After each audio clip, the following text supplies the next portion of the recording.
Good afternoon, class. My name is Leslie Dennis. I am in the class preparing for community practice, and I will be reviewing today Community Mental Health Agency report for week 3. The population of interest that I chose is women and children in crisis. And the location for the nonprofit community agency that I selected is called the Sisterhood of Sobriety. I had the honor of speaking with one of the co-founders for this treatment facility, and she is a licensed clinical social worker. She began this journey in 2012 with a colleague of hers that is a physician. He has since retired. However, they purchased a previous convent that has multiple rooms and sits on a quarter acre of land. So the target population for the Sisterhood of Sobriety is women 18 years of age and up. It is a recovery program and a residential treatment facility which supports women that previously went through rehab centers and drug and alcohol substance abuse detox.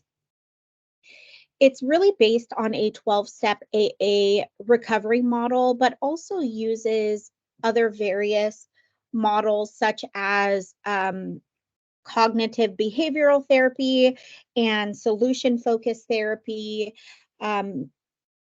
And also, they provide women with sponsors in order to prevent them from relapsing. There's a focus on emotional, psychological, and the spiritual aspects of sobriety. They require mandatory house meetings weekly, 3 of them, and also random drug and alcohol testing for all of their residents in order to remain in compliance and allowed to stay within the treatment facility. Graduates of the program meet every other Sunday at the facility, and they bring a sense of community to the current residents of the program. They share experiences, lessons in hope, strength, and just overall community to the women who are still in the program. So while women are in residential treatment, women can apply and earn their way into the Sisterhood House by gaining recommendations and remaining sober, and also demonstrating responsibility and overall dedication when they are in rehab. And let's see. When identifying at least 3 additional community resources for my population of interest, which is women and children, I found 3 really great resources locally. The first one being the Monument Crisis Center. This center is located in Concord, California. It provides food, education, assistance to referrals, people in families that are in crisis. It also incorporates community awareness. Like when I was doing some research on their website, I noticed that they had flyers for people in the community, specifically high school and college graduates, that were interested in providing tutoring for some of the kids that receive care from the Monument Crisis Center. They also support low income and at-risk individuals. For instance, they do drives with large medical facilities, like for instance, Kaiser. They will place bins, and everyone that walks into the facility, whether it being a doctor or an employee or a patient of Kaiser, can drop off unused goods cans, food, clothing, toiletries, etc. And all of those products then get picked up, sent back to the Monument Crisis Center, and distributed to the families who are in need. They also offer food boxes.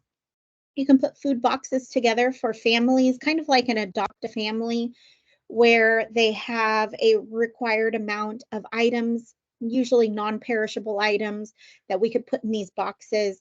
And those boxes will go to families in need as well. The next location that I found was called Hope Solutions, which is a nonprofit emergency support in Contra Costa County. They do a quick intake, like an assessment of people in need.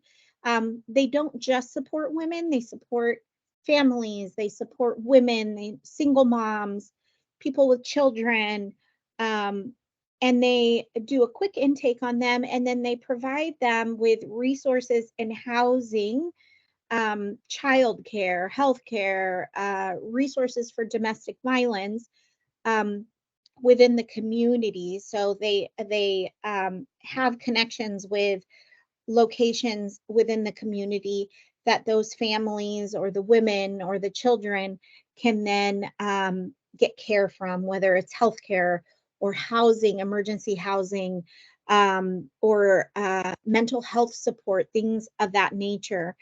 And I was reading on their website that last year alone, they supported 3,500 people and provided them with affordability crisis care.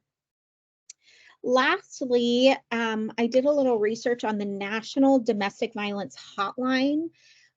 Although I knew about the hotline and I've been on their website a few times, this hotline provides resources for anyone who is a survivor of domestic violence or actively being abused.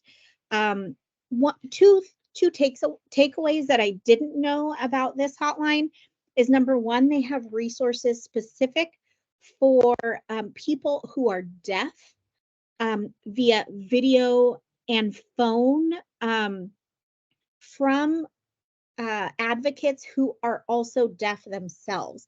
There's also an instant messenger resource that they can use in order to communicate when in need. Another resource that the National Domestic Violence Hotline has is the Native American Support and Alaskan Native Survivors line. This is through the National Indigenous Women's Resource Center, and it will give them overall safety, and in a way that is relatable to their specific needs, being Indigenous women and Alaskan Native Americans. So I thought those were two great resources, among other things, that the National Domestic Violence Hotline offers that I was not aware of. So, okay. Lastly, some of the barriers that I think clients from my population of interest might face when searching for resources is, this is probably a little more obvious, but just the overall safety and security for women who are experiencing domestic violence. There is a level of fear that they may experience when trying to seek help. And also, it's important to understand the power dynamics. In certain cultures, their families may turn their backs on them. They may lose their children if they were to leave their husbands. And so there is an overall fear that they could not only lose their lives, but they could lose custody of their children. And there is a stigma for women who are trying to seek help after experiencing domestic violence. When reflecting on my personal impression of the agency and how accessible it is to marginalized populations, I would say that the Sisterhood of Sobriety, although they do welcome various cultures into their home, and they do have women who are working within the facility, whether in a management role or with the finances or as directors, they do offer bilingual support, but the overall location of the facility may create barriers for those living in lower income and inner city housing. Currently, the Sisterhood of Sobriety is located in um, a very uh, like actually high end, high um, it's very expensive to live in that area. And so therefore, someone who may be living in an inner city, maybe 30 miles away, may not have the resources that it takes to even seek care from a place like that just because of geographic area. So I do think that somewhat limits the populations and marginalized populations that can seek care from there, and the overall diversity and inclusivity. However, I do think that there are facilities like that in those inner cities that, although I haven't done a lot of research on, I'm sure that other populations and other marginalized populations may have those resources, and places like I had researched, like the National Domestic Violence Hotline, and also Hope Solutions, and even the Monument Crisis Center would all be key places for these women to reach out to in order to get plugged into centers like that that may be um, in their geographic area. So that is all I have. Thank you for listening.